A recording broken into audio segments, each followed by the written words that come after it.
ഇരുമുടിക്കെട്ടും പേറി പടിപതിനെട്ടും കേറി ഇവർ വരുന്നയ്യ നിന്റെ ശരണമന്ത്രവുമാ.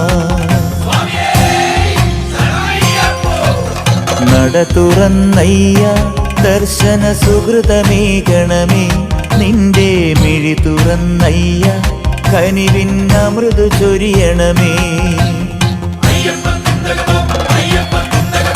ഇരുമുടിക്കെട്ടും പേറി പടിപതിനെട്ടും കേറി ഇവർ വരുന്നയ്യ നിന്റെ ശരണമന്ത്രവുമാ.